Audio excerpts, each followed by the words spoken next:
네, 오늘은 신명기 31장에 있는 말씀을 보겠는데요. 신명기 31장, 특별히 우리가 함께 읽었던 1절부터 13절까지의 말씀의 내용은 어떻게 보면은 모세의 은퇴 연설이 됩니다. 모세가 80살에 하나님의 부르심을 받아가지고 사역을 시작을 했습니다. 우리가 그 사역을 한번 가만히 보면요. 하나님의 충성된 종으로서 모세가 이스라엘 백성들을 지난 40년 동안 인도를 했고요.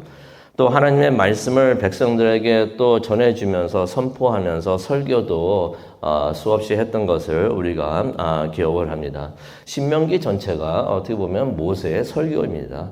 설교를 우리가 지난 몇 달 동안 우리가 듣고 있었는데요. 그러면서 이제 모세가 했던 일 중에 하나가 이전에는 그냥 한 가정이었어요. 야곱의 가정 한 70명 그래가지고 애굽에 들어갔는데 출애굽을 할 때는 200만 명 정도, 정확한 숫자는 알 수가 없지만은 한 민족이 되어서 나왔는데, 민족이 되려면은 그냥 뭐 숫자만 많이 있다고 민족이 되는 건 아니겠죠. 그러한 민족으로 이스라엘 야곱의 자손들을 민족으로 키우는 일을 모세가 했던 것을 우리가 보게 됩니다. 모세가 어떤 사람이었는가를 볼 수 있는 한 장면이 있는데요. 나중에 예수님께서 변화산에서 나타나실 때 엘리야도 나타나죠. 대단한 엘리야도 함께 하는데, 그때 누가 또 함께 있었습니까? 예수님하고 엘리야하고 그때 모세가 또 나타납니다. 그러니 이 모세가 이스라엘을 대표할 수 있는 그런 지도자였구나 하는 것을 우리가 알 수가 있습니다. 그런데 그 모세가 이제는 은퇴할 때가 되었던 것입니다. 이제 그의 나이가 120세가 되었습니다.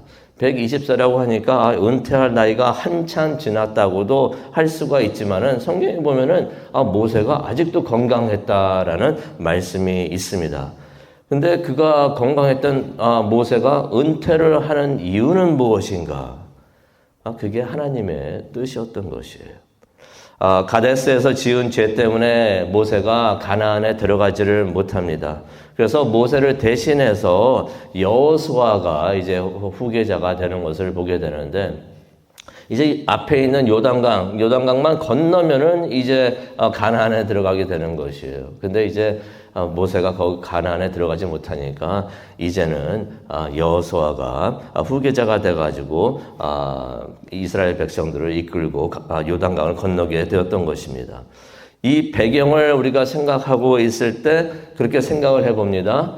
성경에는 그 내용이 안 나와요. 그래서 우리가 알 수가 없지만은 우리가 짐작해 볼 수 있는 부분이 되는데, 그 순간에 모세의 마음은 어떠했을까?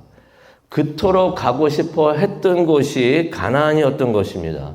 가나안에 그렇게 들어가고 싶어 했는데, 성도님들도 그런 거 있잖아요. 그렇게 본인이 원하고 하고 싶어 하는 일 분명히 있을 터인데, 다 왔다고 생각을 했는데, 바로 눈앞에 있어요. 강만 건너가면 되는 것이에요. 그런데 들어가지 못한다라고 생각을 했을 때, 모세의 마음이 어떠했을까? 40년을 이 순간을 기다렸는데, 지난 40년 동안 이 순간만을 기다렸는데, 모세의 마음이 어떠했을까? 또, 그러한데 낙심이 되었을 텐데, 또 자신을 대신해서 누가 대신 들어갑니까? 여호수아인데, 여호수아는 자신의 부하였잖아요. 지난 40년 동안 출애굽할 때부터 바짝 옆에 붙어가지고 모세가 하라는 일만 하고 그냥 시중을 들었던 그런 여호수아였는데, 이제 여호수아가 모세의 자리를 넘겨받아가지고 이스라엘을 인도하여서 가나안에 들어가게 됐다. 그거를 한번 생각을 했을 때 모세의 마음은 어떠했을까?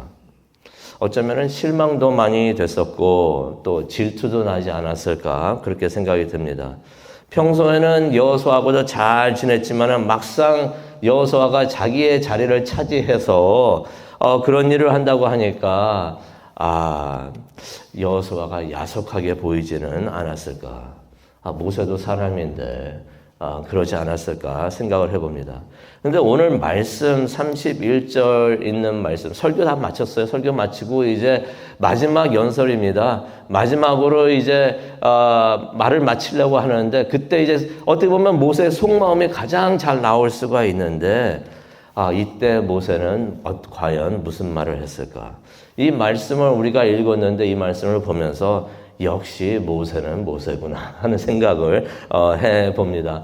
인간적으로 그도 사람인데 이런 마음이 있었을 텐데 라고서 우리가 그런 마음으로 그 모세를 바라보는데 역시 모세는 큰 사람이었던 것을 우리가 보게 됩니다. 하나님의 사람이었던 것을 우리가 보게 됩니다. 분명히 자신도 힘들었을 텐데 힘들겠잖아요. 은퇴하는 시간, 모든 걸 다 내려놓는 시간이 되고 또 남에게 그것을 넘겨주는 시간이 되었는데 자신도 힘들었을 텐데 모세는 이 말씀을 보면은 자신에 대한 이야기는 한마디도 없어요. 다른 사람들을 그 순간에 챙기는 것을 우리가 보게 됩니다. 백성들을 챙기고요. 또 여호수아를 챙기고요. 그리고 레위인들을 챙기는 것을 우리가 보게 되는데 그 내용을 우리 잠시 보고 또 우리 중보기도하는 시간을 갖도록 하겠습니다. 먼저 이제 모세가 백성들을 이제 챙기면서 격려하는 장면이 1절부터 6절에 나옵니다. 모든 백성들에게 이런 말을 합니다. 2절을 보니까요. 이제 내 나이가 120세라. 이제 곧 모세도 이제 죽게 됩니다. 이스라엘의 지도자가 된 지 어느덧 40년이 지났다는 것입니다. 120세니까 80세에 사역 시작을 해가지고 120세가 됐으니까 40년이 된 것이에요. 그러면서 2절에 보니까 내가 더 이상 출입하지 못하겠고 출입하지 못한다. 이것은 들어가고 나오는 것을 말하는데요. 들어가지도 못하고 나오지를 못한다라고 말을 하는 것은 모세가 말하는 게 기운이 없다는 말이 아닙니다. 성경에 보면은 아직도 기운이 팔팔했습니다. 기운이 없다는 말이 아니라 이 말은 어떤 의미가 있냐면은 더 이상 이스라엘의 지도자가 되어가지고 이스라엘 당신들을 이끌 수가 없다. 그렇게 하지 못한다라고 말을 하는 것입니다. 가장 큰 이유는 무엇이었는가? 하나님께서 그만하라고 하셔서 그거보다 또 다른 이유가 뭐가 있겠습니까? 하나님께서 그만하라 이제는 됐다라고 하시니까 그렇게 한다라고서 말을 합니다. 그래서 2절에 그런 말을 하죠. 여호와께서 내게 이르시되 너는 요단을 건너지 못하리라 하셨다라고 하는 말을 나눕니다. 하나님이 하지 말라고 하셨다는 것이에요. 목회를 저도 이제 신학대학원에 들어가면서 시작한 게 90년대, 91년도부터 했으니까 한 30여 년을 이제 목회를 했는데 목회를 해오면서 제가 깨달은 게 뭐냐면은 하나님의 종의 가장 큰 덕목 중에 하나가 자신이 그만둬야 될 때를 아는 것이 가장 큰 덕목이 되는구나 하는 것을 보게 됩니다. 많은 목사님들이 은퇴하시거나 교회를 그만두시는 그런 순간들을 많이 보아왔는데 그때 안 좋았던 장면들이 너무나 많았어요. 수십 년을 목회를 잘 해오다가 마지막 순간에 안 좋은 모습을 보이면서 안 좋은 모습이라는 건 딴 게 아니라 그거 내려놓지 못해가지고 교회가 또 박살이 나고 쪼개지고 하는 것도 제가 다른 지역에 있으면서도 많이 보고 그랬었는데 그러면서 깨달았습니다. 내려놓을 때 그 때를 아는 것이 이게 큰 덕목 중에 하나이구나. 하나님이 그만하라고 하실 때 딴 때가 아니겠죠. 하나님께서 이제는 됐다라고 말씀을 하실 때 자리를 내려놓을 수 있는 것. 이거 참 중요한 일이고 이게 큰 일이 되는구나 하는 것을 깨달았는데 모세가 그런 말을 하는 것입니다. 이제 내가 그만둘 때가 됐는데 딴 이유가 아니에요. 하나님께서 이제 그만하라 하셨다라고 말을 하는 것입니다. 그런데 그 말을 듣고 있었던 백성들은 얼마나 불안했을까요? 지난 40년 동안 수많은 어려운 일, 그 광야를 40년 동안 돌고 그러셨었는데 그 얼마나 많은 어려움이 있었습니까? 그때마다 모세가 앞에 나와가지고 모든 백성들을 지휘하면서 그들을 인도했던 것입니다. 그런데 이제 모세가 물러난다는 것이에요. 그러니 얼마나 사람들이 큰 걱정을 했을 것인가. 그런데 모세가 그것을 알고 있었던 것 같습니다. 3절에 이런 말을 하죠. 걱정하지 말라고 합니다. 3절에 이런 말을 합니다. 3절 말씀 너무나 은혜스러운 말씀이 되는데요. 밑줄 그시기 바랍니다. 여호와께서 이미 말씀하신 것과 같이 내 하나님 여호와께서 너보다 먼저 건너가사 이 민족들을 내 앞에서 멸하시고 네가 그 땅을 차지하게 할 것이다 라고 모세가 그런 말을 합니다. 사람들은 모세가 이제 없구나 하고서 생각하면서 걱정을 했는데 앞에 모세가 있어야 되는데 앞에 모세가 안 보이니까 이거 큰일 났구나 생각을 했는데 모세가 무슨 말을 합니까? 하나님이 앞에 계신다는 것입니다. 하나님이 앞서 가시면서 그들을 인도하신다고 하는 것입니다. 그러고 보니까 그랬던 것 같습니다. 이전에도 모세가 앞에 서가지고 백성들을 인도하고 했다라고 생각을 했는데 모세가 했던 게 아니죠. 하나님이 모세를 통해서 일하셨던 것을 다시 한번 백성들이 그것을 상기하게 되는 것을 보게 됩니다. 그래서 모세가 6절에 이런 말을 합니다. 너희는 강하고 담대하라. 두려워하고 떨고 있으니까 하나님께서 모세를 통해서 그런 말을 하시는 것이죠. 너희는 강하고 담대하라. 두려워하지 말라. 그들 앞에서 떨지 말라라는 말을 모세가 합니다. 6절입니다. 하나님 여호와가 너희와 함께 하시며 결코 너희를 떠나지 않고 버리지 아니할 것이다 라고서 말을 합니다. 이게 바로 우리의 하나님이 되시는 줄로 믿습니다. 우리의 하나님은 에베네셀 하나님이 되시는 줄로 믿습니다. 지금까지 잘 인도해 주시다가 중요한 순간에 나 몰라라 하시고 나는 간다 하시고 떠나는 것이 아니라 지금까지 인도하신 하나님 앞으로도 인도해 주실 줄로 믿습니다. 에베네셀 하나님. 지금까지 하나님의 은혜를 우리가 생각을 하면서 감사합니다 하면서 앞으로도 믿겠습니다. 이게 믿음이 되는 줄로 믿습니다. 에베네셀 하나님을 믿으시기를 바랍니다. 지금까지 인도하신 하나님 앞으로도 인도하실 것이다. 계속해서 우리 앞에 나서서 우리를 인도해 주실 것이다 라고 우리가 믿기를 원합니다. 그러니 우리 무슨 일이 오더라도 우리 삶에 무슨 일이 있더라도 강하고 담대하기를 바랍니다. 두려워하지 않기를 바랍니다. 하나님이 우리와 함께 하십니다. 백성을 격려한 다음에 이제 모세가 여호수아를 격려를 합니다. 저는 이 말씀이 참 좋아요. 여호수아를 격려하는 거는 딱 2절에 나와요. 7절하고 8절 나옵니다. 여호수아를 격려를 하는데 모세가 백성들을 격려를 할 때 3절을 잠깐 돌아가 보시면은 이런 말을 합니다. 걱정하지 말라고 하면서 뭐라고 말을 하냐면 하나님께서 앞에 딱 가신다고 말을 하면서 또 무슨 말을 끝에 하냐면 3절에 보니까 여호수아가 나 대신에 너희들 앞에서 요단강을 건널 것이다 라고 말을 합니다. 여호수아가 옆에서 이 말 듣고 있었겠죠. 듣고 있으면서 얼마나 떨렸을까 라고 생각이 듭니다. 알고 있었어요. 자신이 이제 모세의 후계자가 돼가지고 이 백성들을 이끌 것이라고 알고 있었지만은, 솔직히 그렇잖아요. 다른 사람도 아니고 모세의 신발을 이제 채워야 되는 그러한 역할을 이제 여호수아가 맡았던 것이에요. 다른 사람도 아니고 모세의 자리를 이제 대신해서 맡아가지고 백성들을 인도해야 된다고 하니까 그 많은 백성들 앞에서 다시 한번 모세가 그 말을 하니까 그런 생각이 들어요. 왜 거기서 그 말을 했을까? 여호수아가 많이 떨지 않았었을까? 솔직히 여호수아가 많이 떨었습니다. 그래서 여호수아 1장에도 보면 하나님께서 그 말씀 하시잖아요. 떨지 말라고 그 말씀 하시잖아요. 여호수아가 그 말을 들으면서 얼마나 떨었을까? 그런데 가만히 생각을 해보니까요. 모세가 참 지혜롭구나. 지혜롭고 배려심이 많은 사람이구나. 진짜 리더구나. 진짜 지도자구나 하는 것을 깨닫게 되는데요. 7절에 있는 말씀을 보시면요. 이 말씀이 참 좋은 말씀이 있습니다. 7절을 보니까 모세가 여호수아를 불러 온 이스라엘의 목전에서 이 말을 했다는 것입니다. 무슨 말이냐면요. 여호수아에게 떨지 말라 하는 말을 하는데, 강하고 담대하라 말을 하는데, 솔직히 그 말 여호수아 따로 불러가지고 그냥 걱정하지 말라, 하나님이 함께 하신다라고서 말을 할 수도 있었잖아요. 그런데 그렇게 안 합니다. 어떻게 합니까?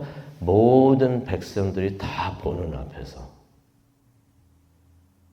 그 말을, 여호수아를 불러내가지고 여호수아에게 그 말을 했던 것이에요. 백성들에게 한 말이 아니에요. 여호수아에게 했던 말인데 그 말을 모든 사람들이 다 보고 듣는 그 앞에서 했다는 것입니다.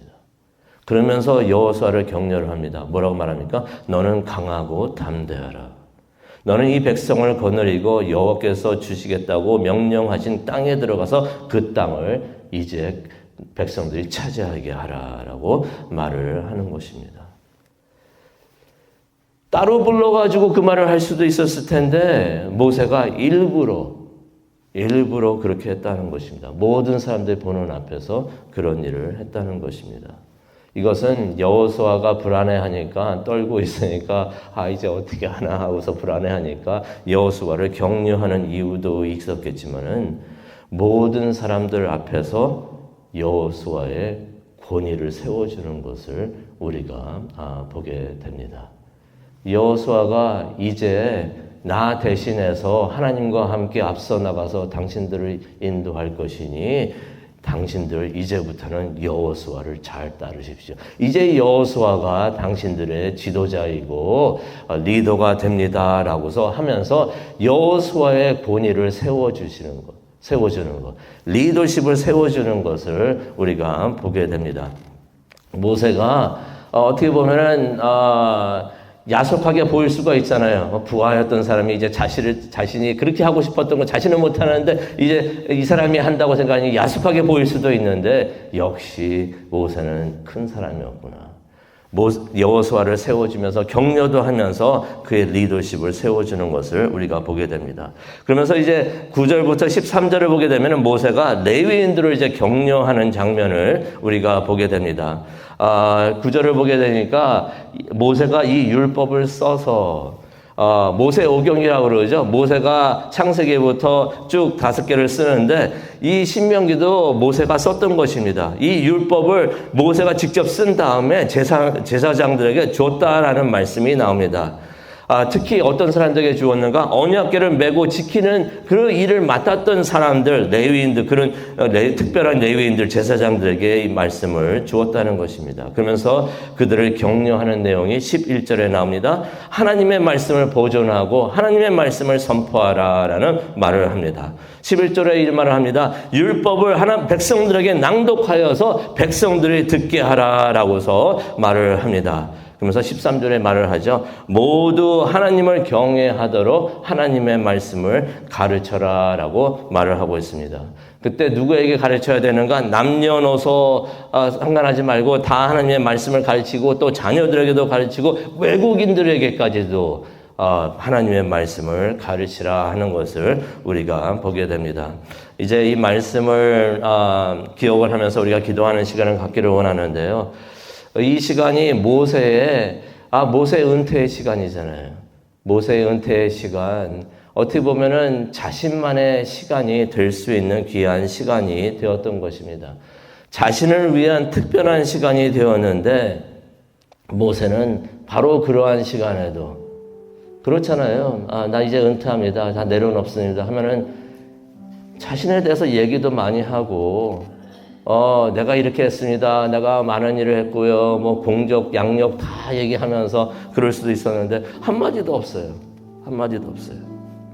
자신에게 특별한 시간이 되는데 모세는 그런 시간을 자신의 시간으로 만들지를 않습니다. 대신 어떠한 시간으로 만듭니까? 백성들을 위한 시간을 만들고요. 여호수아를 위한 시간으로 만들고 또 제사장들을 격려하는 시간으로 만듭니다. 또 이렇게 하는 것은 다 하나님의 영광을 위해서, 모든 것이 하나님의 뜻이 이루어지고 하나님의 영광이 나타나는 것을 위해서 그런 시간으로 만드는 것을 우리가 보게 됩니다. 우리가 어떠한 시간이든 자신의 시간으로 만들지 않기를 바랍니다. 우리는 하나님께서 챙겨주십니다. 우리가 나의 시간이라고 생각되는 그 시간을 하나님께 올려드리기를 원합니다. 다른 사람들을 위해서 우리가 기도하고 축복하고 격려하는 시간으로 만들기를 원합니다. 우리가 그렇게 할 때 하나님께서 기뻐하시고 하나님께서 영광 받으시는 그런 시간이 될 줄로 믿습니다. 이렇게 해서 지도자는 바뀌는데 하나님의 사역은 계속해서 이어지는 것을 우리가 보게 되는데, 우리가 자신을 생각하는 것이 아니라, 그래서 중보 기도의 시간이 참 중요한 것 같아요. 자신을 돌려보고 생각하는 것이 아니라 하나님의 뜻에 집중을 하고 하나님의 사역에 집중을 하고 하나님의 영광을 위해서 또 주변에 있는 사람들을 위해서 우리가 기도하는 시간을 가졌으면 참 좋겠습니다. 우리 다 함께 중보하는 시간을 갖기를 원하는데요.